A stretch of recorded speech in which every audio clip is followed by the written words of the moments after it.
capítulo 5. No sigas a nadie más que a ti mismo. 27 de septiembre de 1970 p.m. Pregunta 1. Interlocutor, ¿cuáles eran las condiciones sociales, políticas y religiosas de su tiempos que hicieron necesario que un alma como la de Krishna naciera entre nosotros? Por favor, explique. Todos los tiempos y todas las condiciones son lo suficientemente buenos para que una conciencia como la suya no dependa de ninguna condición social y política. Tal alma no depende en absoluto del tiempo. Las personas que están dormidas e inconscientes dependen de ciertas condiciones para nacer. Ninguna persona despierta nace en un tiempo que él puede llamar su tiempo, por el contrario, moldea el tiempo a su manera. El tiempo lo sigue, no sigue el tiempo. Son los que no están despiertos, las personas inconscientes las que vienen en la estela del tiempo y siguen detrás de él. Pero siempre pensamos que Krishna nació para responder a las necesidades de los tiempos, porque los tiempos eran malos, porque los tiempos eran terribles. Pero este tipo de pensamiento es básicamente erróneo. Significa que incluso un hombre como Krishna viene como un eslabón en la cadena de causa y efecto. Y muestra que reducimos incluso el nacimiento de Krishna a un elemento utilitario. Significa que vemos a Krishna sirviendo a nuestros intereses. No podemos verlo de otra manera. Es como si una flor floreciera al borde del camino y un transeúnte pensara que ha florecido por su bien y que su fragancia es para él. Tal vez escriba en su diario que donde quiera que va, las flores florecen para perfumar su camino. Pero las flores florecen incluso en lugares apartados donde los humanos nunca van. Las flores florecen por el placer de florecer, no florecen con el propósito de complacer a los demás. Si alguien participa de su fragancia, es un asunto muy diferente. Las personas como Krishna nacen por su propia alegría y dicha y por amor a ellas, no lo hacen por el bien de los demás. Es diferente si otros participan de su fragancia. ¿Y hay un momento en que la gente no se beneficiaría de la presencia de un hombre como Krishna? Todas las épocas lo necesitarán, y todas las edades disfrutarán de su sol. Realmente, todas las épocas son infelices, todas las épocas están impregnadas de sufrimiento. Así que un hombre como Krishna es relevante y significativo para todas las edades. ¿A quién no le gustan las fragancias? ¿Quién no lo va a disfrutar si se encuentra con él? Donde quiera que florezca una flor, un transeúnte sin duda participará de su fragancia. Lo que quiero decirles es que es completamente erróneo pensar en Krishna en términos de utilidad. Pero tenemos nuestras propias limitaciones. Estamos condicionados a ver todo en términos de su utilidad para nosotros. No le damos ninguna importancia a lo que no es utilitario, que no tiene propósito. Cuando las nubes se acumulan en el cielo, pensamos que están allí para regar nuestros campos y llenar nuestros tanques. Si su reloj de pulsera pudiera pensar, pensaría que su muñeca fue hecha para su uso y por ninguna otra razón. Si sus anteojos pudieran pensar, pensarían que sus ojos están hechos para ellos. Su dificultad es que no pueden pensar. Debido a que el hombre piensa y es egocéntrico, piensa que todo en el cosmos está destinado a servirle a él y a su ego. Si las flores florecen, florecen para él, y si las estrellas se mueven, lo hacen a su servicio.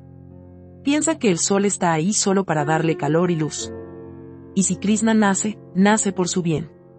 Pero este tipo de pensamiento es completamente egoísta y estúpido. Pensar en términos de utilitarismo es básicamente erróneo. Todo el movimiento de la vida es no utilitario, no tiene ningún propósito. La vida es por sí misma, por el hecho de ser vida.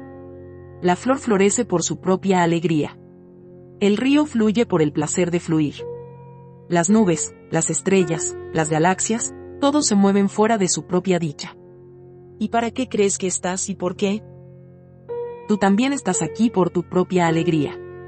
Y una persona como Krishna vive totalmente de su éxtasis. Otra cosa es que utilicemos la luz del sol de diversas maneras, que cultivemos nuestros alimentos con la ayuda de las lluvias y hagamos guirnaldas de flores, pero no están ahí para servir a estos propósitos. De la misma manera nos aprovechamos de su presencia cuando un Krishna o un Cristo están entre nosotros. Pero estamos atrincherados en el hábito de mirar todo a través de los ojos de nuestros egos mezquinos. Y por eso siempre nos preguntamos por qué nació Mahavira. Preguntamos cuáles fueron las condiciones sociales y políticas especiales que hicieron necesario el nacimiento de Buda. Recuerden que este tipo de pensamiento tiene otra implicación, que es peligrosa. significa que la conciencia humana es el producto de las condiciones sociales. Así pensaba Karl Marx. Marx dice que la conciencia es moldeada por las condiciones sociales, no que las condiciones sociales son moldeadas por la conciencia. Pero la ironía es que incluso los no comunistas piensan de la misma manera. Es posible que no se den cuenta de que cuando dicen que Krishna nació debido a ciertas condiciones sociales y políticas, están diciendo que fue el producto de esas condiciones. No, las condiciones sociales no son responsables del nacimiento de Krishna. Ninguna condición social es capaz de producir una conciencia de la altura de Krishna. Cuando una persona como Krishna visita el mundo, encuentra a la sociedad muy por detrás de él. Una sociedad tan atrasada no puede crear un Krishna. La verdad es que es Krishna quien le da a esa sociedad, sin que ella se dé cuenta de ello, una nueva imagen, una nueva dirección y un nuevo ambiente de vida. En mi visión, las condiciones sociales no son importantes, es la conciencia la que tiene el valor más alto. Y. Te digo que la vida no es utilitaria, no sirve para nada, la vida es como una obra de teatro, una leela. Trata de entender la diferencia entre la vida con propósito y la vida como juego. Alguien camina por una calle por la mañana para llegar a algún lugar, digamos su oficina. Y la misma persona camina por la misma calle por la noche para dar un paseo, no tiene que llegar a ninguna parte. Aunque la persona es la misma y la calle es la misma, hay una gran diferencia entre los dos paseos. Mientras que ir a la oficina es un esfuerzo, una monotonía, el paseo nocturno es un juego, una alegría. Caminando hacia la oficina se siente pesado y aburrido, caminando por caminar, siente deleite. Las personas como Krishna no viven con un propósito, su vida es como un paseo nocturno. Su vida no es más que una obra de teatro, un leela. Por supuesto, si encuentra un cardo tirado en el camino, lo quita, que es otro asunto. Esto también es parte de su alegre juego, no lo hace con el motivo de ganar méritos. Camina por amor a caminar, pero caminando, ayudará amorosamente a alguien que ha perdido el camino. El hombre no debe irse con la impresión de que Krishna es un policía de tránsito delegado especialmente para ayudarlo. Las personas como Krishna no hacen las cosas con un propósito, con un motivo. No se ajustan a la ley de causa y efecto. No creo que hombres como Krishna, Buda, Cristo y Mahavira sean productos y partes de nuestras tradiciones, están fuera de toda tradición. Suceden sin causa. O se puede decir que la causa de su ser es totalmente interna, no tiene nada que ver con ninguna condición social o externa. He oído hablar de un famoso astrólogo cuyos habitantes le habían tenido miedo porque todo lo que predijo se cumplió. Así que dos jóvenes de su pueblo conspiraron para hacer algo para que, por una vez, se demostrara que el astrólogo era falso. Como era invierno, uno de ellos se puso un abrigo y escondió una paloma en su interior. Juntos fueron a la casa del astrólogo para ponerlo a prueba. Le dijeron al astrólogo que tenían una paloma escondida dentro del abrigo y querían que dijera si estaba viva o muerta. Habían acordado entre ellos que si el astrólogo decía que la paloma estaba viva, la paloma sería estrangulada y matada antes de ser sacada, y en caso de que dijera que estaba muerta, la paloma viva sería sacada. El astrólogo no tendría forma de tener razón, pensaron los dos amigos. Pero la respuesta del astrólogo fue una que no podían haber concebido. Él dijo, está en tus manos. Dijo, la paloma no está ni viva ni muerta, está en tus manos. Depende de ti. Se quedaron atónitos y dijeron, nos ha derrotado, Señor. Nuestra vida está en nuestras manos, y para personas como Krishna está completamente en sus manos. Viven de la manera que quieren vivir. La sociedad como tal, sus condiciones sociales y políticas, o cualquier tipo de presiones externas, no les hacen ninguna diferencia. Siguen su propio camino. Sus seres son exclusivamente suyos. Por supuesto, hacen algunos ajustes con las sociedades en las que viven, pero lo hacen por compasión hacia esas sociedades. Tales ajustes no se hacen por miedo al castigo o a la recompensa. Y muchas cosas suceden solo por el hecho de vivir en un tiempo particular, cosas que no sucederían sin su presencia. Pero estas cosas son insignificantes e irrelevantes, no tienen nada que ver con su vida interior como tal. Por favor, escuchen. Hombres como Krishna no vienen a este mundo por el bien de una sociedad en particular o por el bien de alguna condición social y política en particular. Tampoco vienen a proteger a algún tipo de personas especiales. Es cierto que algunas personas reciben orientación, e incluso protección de sus manos, pero es un asunto completamente diferente. Krishna florece de su propio éxtasis y esto sucede sin una causa. Es tan incausable como la danza de las estrellas en los cielos y el florecimiento de las flores en la tierra.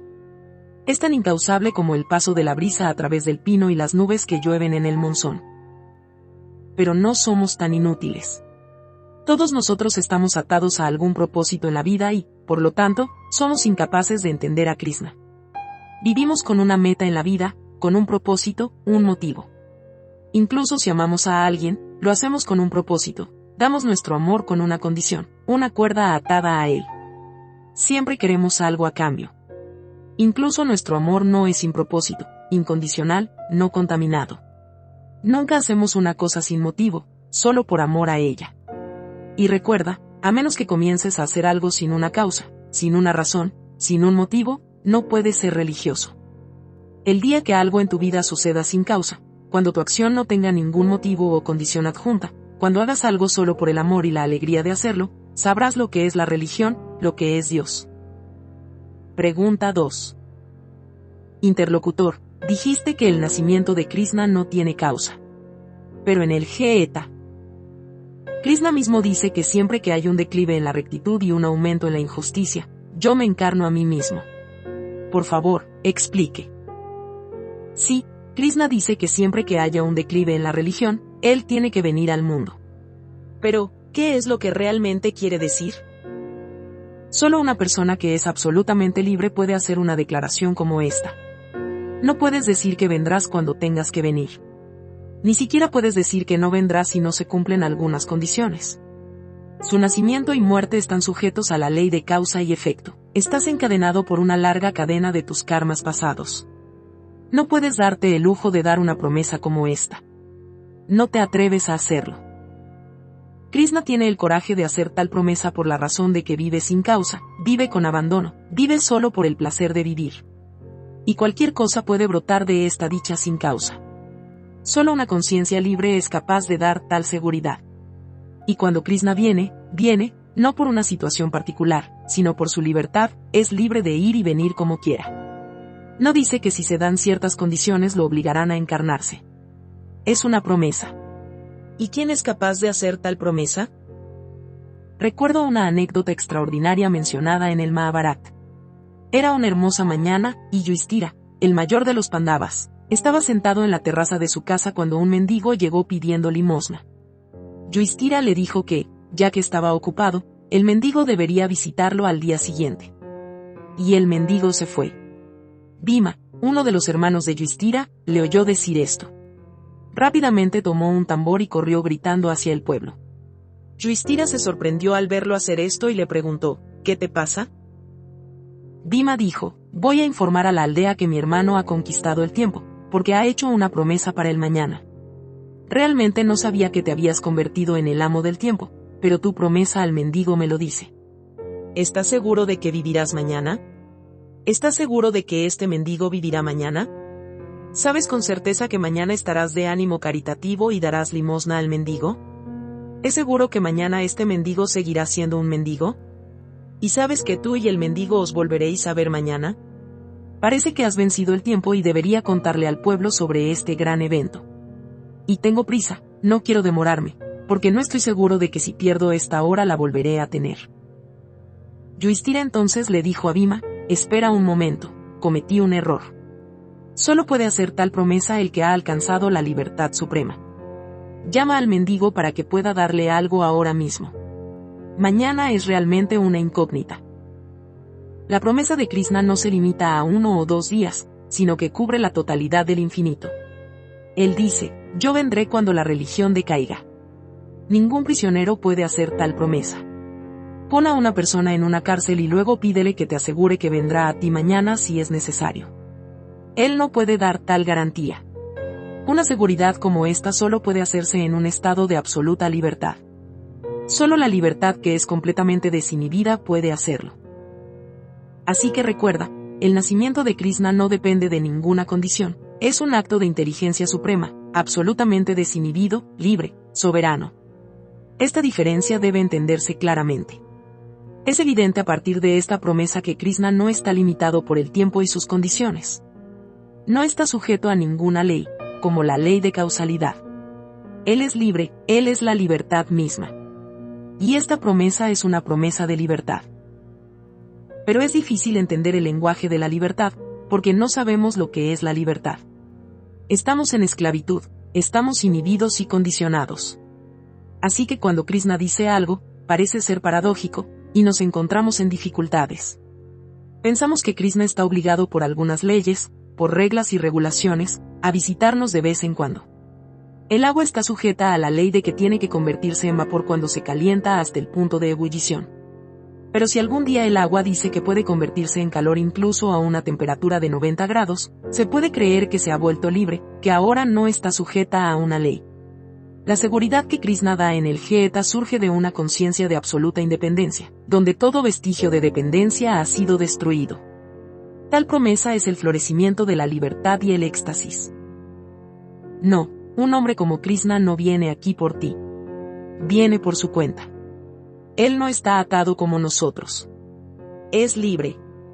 Él es la libertad misma. Pregunta 3.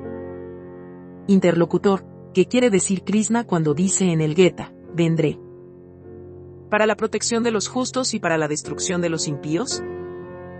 Protección de los justos y destrucción de los impíos, ambas frases significan lo mismo. Pero es necesario entender cómo los malvados son destruidos. ¿Cómo se termina con los malvados? ¿Se destruyen matando? Matar no destruye a los malvados. Krishna sabe muy bien que nada se mata matando. La única manera de acabar con una persona malvada es ayudar a transformarla en una persona justa, en un sabio. Matar nunca acabará con él, solo resultará en un cambio de cuerpo para él. Matar no marcará la diferencia, seguirá siendo malvado en su próxima vida. Los malvados pueden llegar a su fin solo si se les ayuda a llegar a ser justos. No hay otra manera. Otra cosa divertida que dice Krishna es que vendrá para proteger a los justos, a los sabios. Un sabio necesita protección cuando deja de ser un sabio, cuando es un sabio falso, un sabio falso. ¿Cómo puede un sabio necesitar protección? Será un mal día cuando una persona justa, un sabio, necesite protección. Cuando Krishna dice que vendrá para proteger a los justos, quiere decir que cuando los justos se vuelvan injustos, Él vendrá. Solo el injusto necesita protección, el hombre justo no tiene tal necesidad. Incluso si Krishna viene, el hombre justo le dirá, ¿por qué desperdiciar tu esfuerzo? Estoy seguro en mi inseguridad. Un sabio, una persona justa, es aquel que está seguro en su inseguridad, que vive peligrosamente, que está a gusto con el peligro. Un sabio es aquel para quien no hay nada como la inseguridad. ¿Por qué necesitará a un Krishna o a alguien que lo proteja? Esta promesa de Krishna es muy significativa. Dice que vendrá para proteger a los justos. Significa que vendrá cuando los justos dejen de serlo y cuando los injustos se hagan pasar por justos.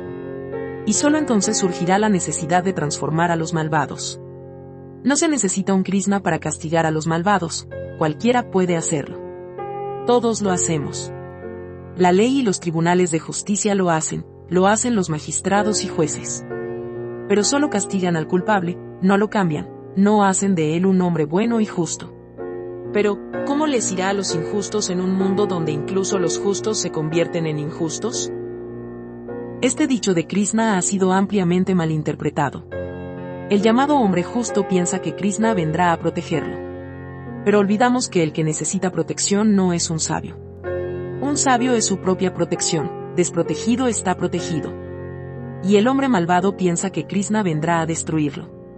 Y tiene razón al pensar así. Dado que está profundamente interesado en lastimar a otros, está matando a otros, siempre tiene miedo de ser herido y asesinado en represalia. Pero realmente no se puede matar a nadie, el hombre malvado renacerá como un hombre malvado. Así que Krishna no va a permitirse este tipo de tonterías. Para la destrucción de los impíos. Los malvados solo pueden ser eliminados a través de la justicia, la espiritualidad. Para la protección de los justos. El justo necesita ser protegido cuando es justo solo de nombre, cuando su espíritu interior deja de ser justo. Este dicho está cargado de un profundo significado. Los monjes que viven en templos y monasterios creen que Krishna tiene una preocupación especial por ellos, que vendrá en su ayuda siempre que estén en problemas. Y obtienen una especie de gratificación al pensar que aquellos que los lastiman de alguna manera son malvados. Esta es la definición del monje de una persona malvada, lo cual es incorrecto. Un verdadero sabio es aquel que trata incluso a su torturador como a un amigo y no como a un enemigo. No es un sabio el que piensa que su torturador es malvado, que es su enemigo. Solo él es un sabio que ha dejado de ver a nadie como su enemigo, ni siquiera a su perseguidor. Pero las llamadas personas justas, que en realidad son injustas, piensan alegremente que Krishna está comprometido a destruir a aquellos que los lastiman y acosan. Por esta misma razón, este dicho ha recibido una amplia atención en este país, se canta como un mantra, se ha convertido en una consigna. Pero no se dan cuenta de que esta declaración de Krishna hace una gran broma de los mismos monjes que se regodean en ella. Es una sátira sobre ellos. Pero la sátira es tan sutil que no logran verla. Cuando personas como Krishna hacen un chiste, tiene que ser muy sutil y profundo. No es un tipo de broma ordinaria. A veces tardamos siglos en entenderlo. Dicen que cuando se cuenta un chiste, hace reír a la gente de 3 maneras diferentes. Hay gente que entiende su sutileza, su remate de inmediato y se ríe. Luego están los que ríen a imitación de esta risa. Y algunas personas se ríen para que no se descubra que son tan torpes que no entienden un chiste. Se necesita tiempo incluso para entender un chiste ordinario. Y se necesita demasiado tiempo para entender una broma hecha por personas como Krishna. Esta afirmación es una profunda sátira de los llamados sabios. Dice que llegará un momento en que incluso los sabios necesitarán ser protegidos. Pregunta 4. Interlocutor. Deducimos de las fuentes mitológicas que Krishna encarna el mismo como Rama, y Rama se encarna como Krishna. Así que parece que ambos son la misma entidad. Sírvanse comentar. El proceso de la creación del universo, según los que lo estudian en profundidad, es triple. La investigación sobre la estructura de la materia, tal y como la ha hecho la ciencia en los últimos tiempos, también dice que el átomo tiene 3 componentes, se puede dividir en electrón, positrón y neutrón. Aquellos que fueron dotados de una profunda visión en el mundo de la religión descubrieron hace mucho tiempo que el proceso de la creación se puede dividir en 3 partes: Brahma, el creador; Vishnu, el sustentador; Mahesh, el destructor. Hay nacimiento al principio, hay muerte al final, y entre ellos se encuentra el pequeño lapso de vida. Lo que comienza tiene que llegar a su fin, y entre los 2 polos hay un breve tramo del viaje que llamamos vida. Vishnu está en el medio de los 2, entre Brahma y Mahesh Shiva. Vishnu sostiene la vida. Él es la parte media del proceso. Brahma es necesario una vez, en el momento de la creación, en el nacimiento. Así también, Shiva es necesario una vez, en el momento de la destrucción, en la muerte. Vishnu comprende el lapso de la vida entre el nacimiento y la muerte. Así que entre el nacimiento y la muerte hay vida. Brahma, Vishnu y Mahesh no son nombres de personas, son nombres de energías, de fuerzas. Como dije, en el curso de la creación del universo, Brahma y Shiva son necesarios muy brevemente, pero Vishnu, que sostiene la vida, que es energía vital, o elan vital en palabras de Bergson, tiene un gran papel que desempeñar. Es por eso que cada avatara o encarnación en este país es la encarnación de Vishnu. Tiene que ser así. Tú también eres una encarnación de Vishnu. Solo Vishnu puede encarnar porque él es la vida. Pero es erróneo pensar que la persona conocida como Rama es la misma que Krishna. No, la energía, el elan vital que se manifestó en Rama, también se manifiesta en Krishna, y es la misma energía que se manifiesta en ti. Y no te hagas la ilusión de que lo que se manifestó en Rama no se manifiesta en Ravana, su oponente. Es realmente la misma energía extraviada. Ravana es Vishnu desviado.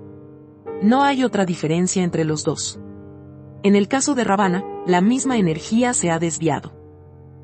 Toda la vida es Vishnu. Toda la encarnación es de Vishnu. Es erróneo pensar en Vishnu como una persona. Rama es una persona, Vishnu no lo es. Krishna es una persona, Vishnu no lo es.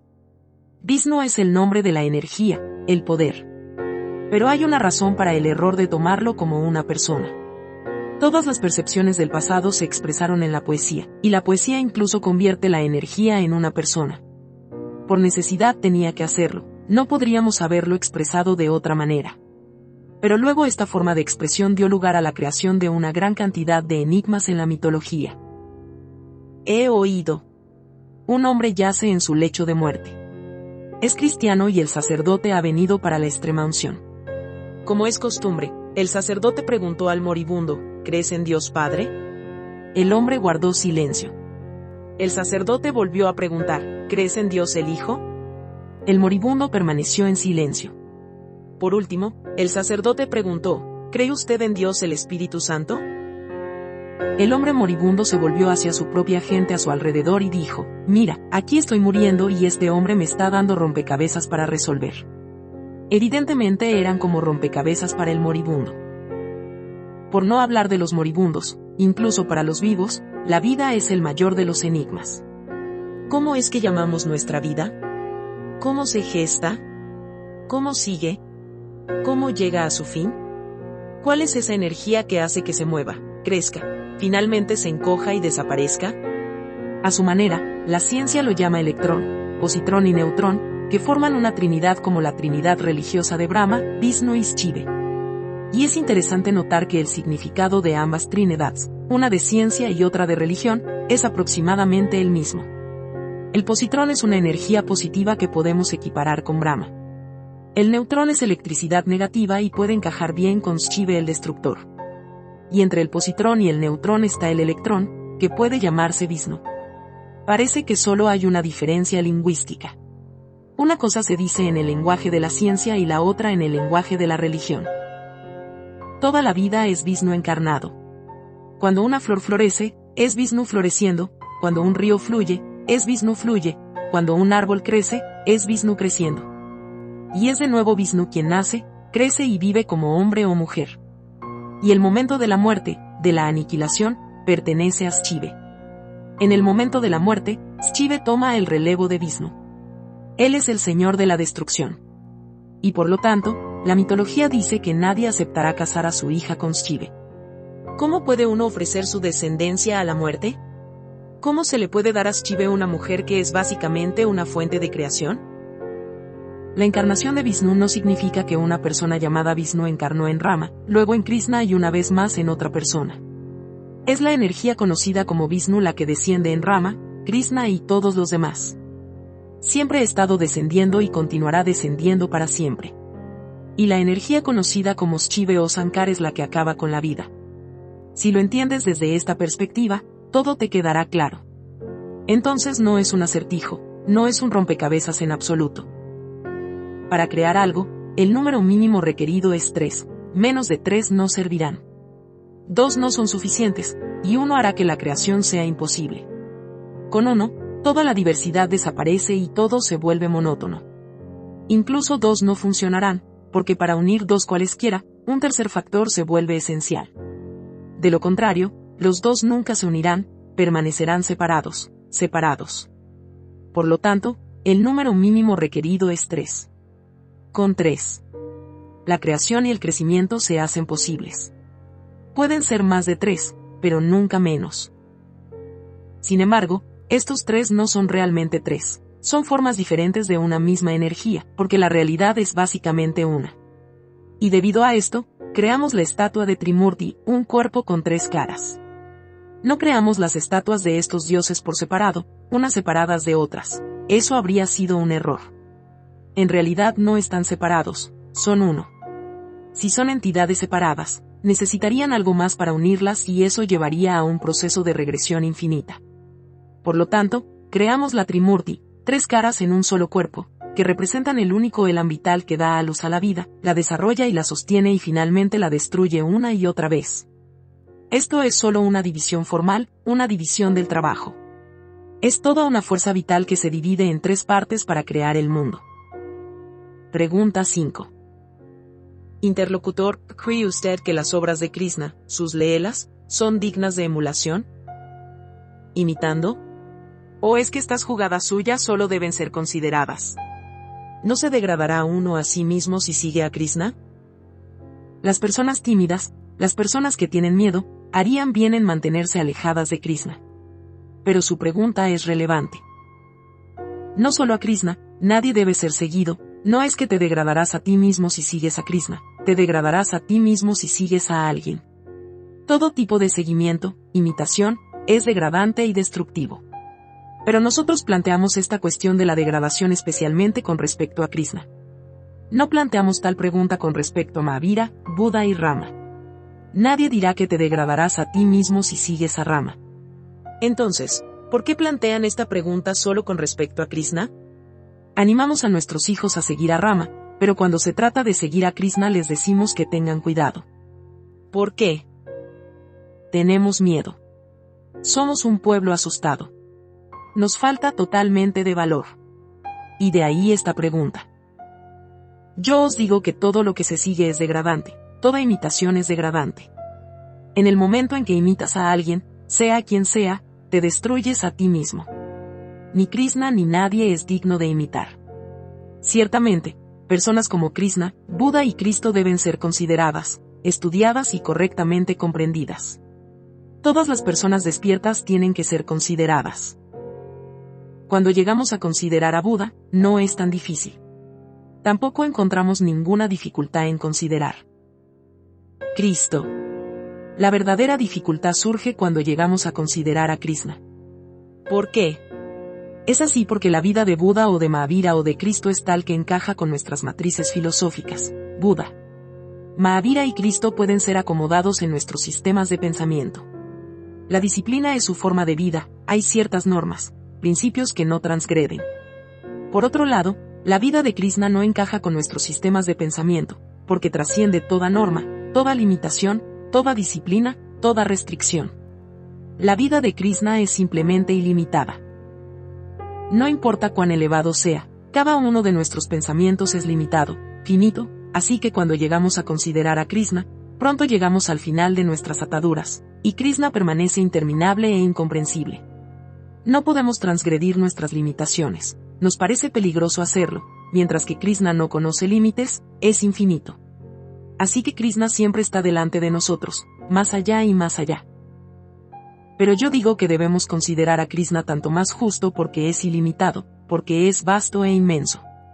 En mi opinión, solo debe ser considerado y pensado quien puede llevarte a un espacio donde la consideración llega a su fin, donde todo pensamiento cesa. Aquel que puede llevarte más allá del pensamiento y el concepto, más allá de la palabra y la imagen, que puede mostrarte algo que no tiene fin, que es eterno, que es inexpresable, es el único digno de consideración. Si caminas con Krishna, tendrás que caminar sin fin. Su viaje no tiene destino, o debería decir, porque el viaje mismo es su destino. Pero por tu parte, te gustaría llegar a algún lugar y descansar. Pero Krishna diría, tenemos que ir más lejos y aún más lejos. El pensamiento, el pensar, no es lo último, es solo el comienzo. Debería llegar un momento en la vida de cada uno de ustedes en el que puedan trascender el pensamiento, en el que puedan ir más allá de las palabras y las imágenes. Pero solo puede llevarte más allá del pensamiento, quien es capaz de sacudir y conmocionar tu pensamiento, tu manera de pensar.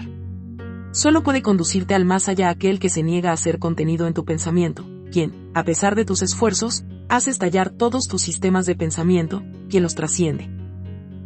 Considera a todos, pero no sigas a nadie, ni siquiera a Krishna, Buda y Cristo. Tienes que seguir a una sola persona, y esa eres tú. Entiende a todo el mundo y síguete a ti mismo, sigue tu naturaleza intrínseca. Si quieres imitar, imítate a ti mismo y a nadie más. ¿Por qué es que tal pregunta se plantea solo en el contexto de Krishna?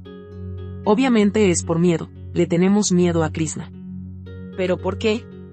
Tenemos miedo, porque todos hemos vivido vidas de total represión. No es una gran vida, es un manojo de supresiones y represiones. No hay apertura en nuestra vida, está completamente inhibido y bloqueado.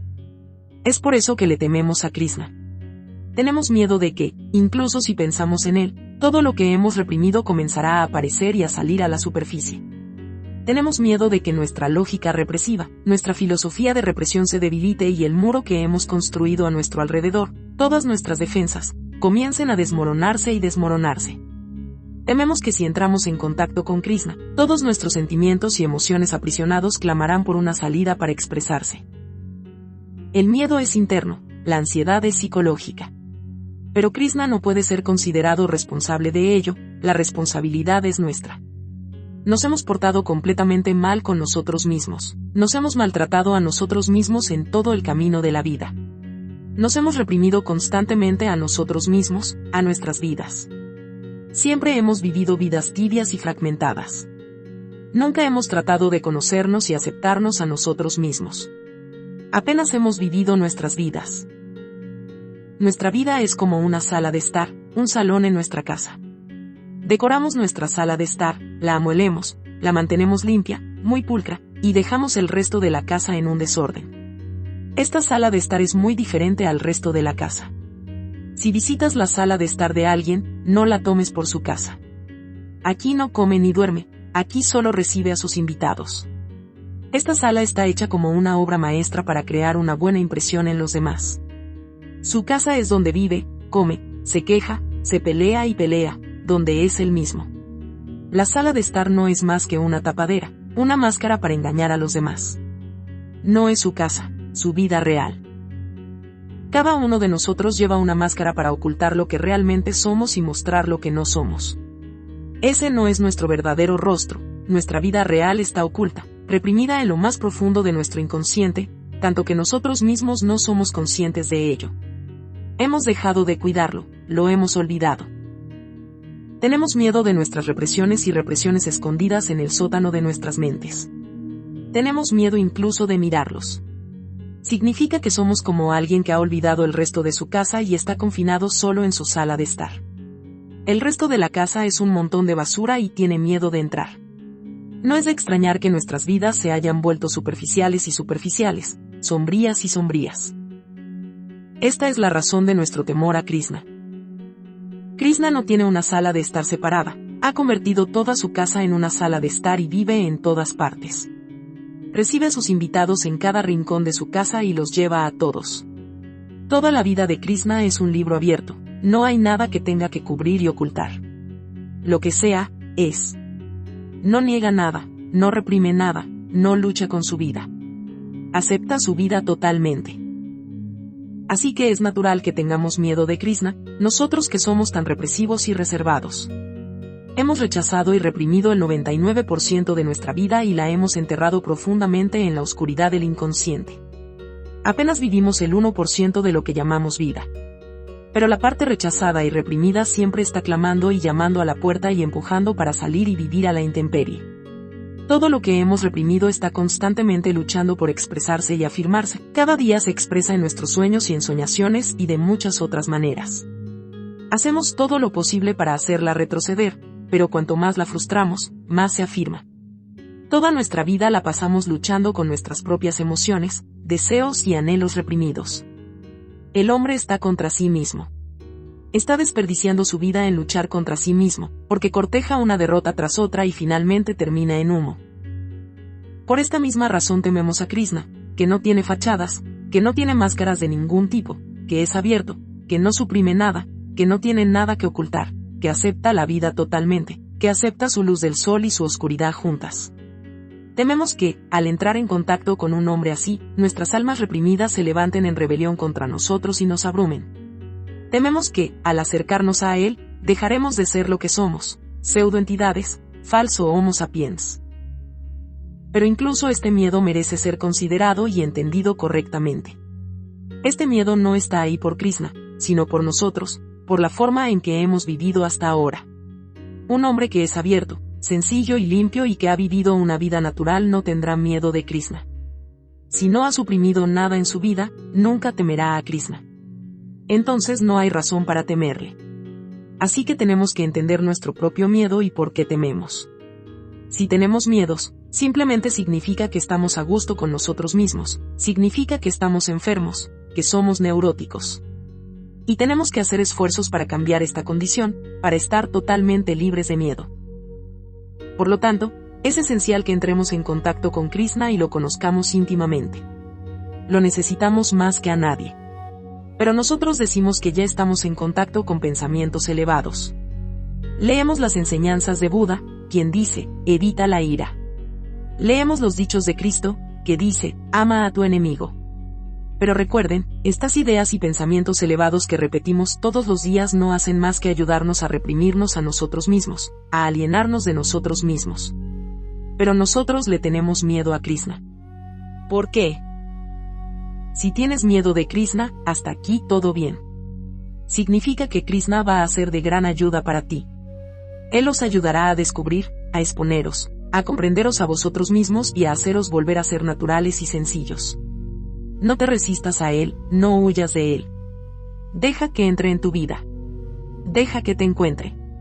En este encuentro no tienes que imitarlo, solo tienes que entenderlo. Y entendiéndolo te entenderás a ti mismo. En el curso de tu encuentro con Krishna llegarás a encontrarte a ti mismo, llegarás a saber quién eres, qué eres. Tal vez llegues a saber que eres lo que es Krishna, lo que es Dios. Un amigo vino a mí el otro día y me dijo, ¿crees que Krishna tuvo 16,000 esposas? Le dije, deja a Krishna a un lado, piensa en ti mismo. ¿Puedes estar satisfecho con menos de 16,000 mujeres? Él estaba un poco sorprendido y dijo, ¿qué quieres decir? Le dije, si Krishna tuvo 16,000 esposas o no, no es tan importante. Lo que es importante saber es que todo hombre anhela tener un gran número de mujeres, que menos que eso no servirá.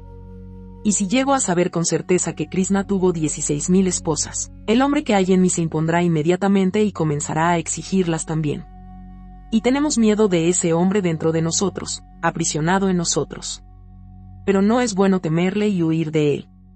Hay que encontrarlo. Hay que conocerlo y entenderlo. Mañana hablaremos más a fondo. Ahora prepárate para la meditación.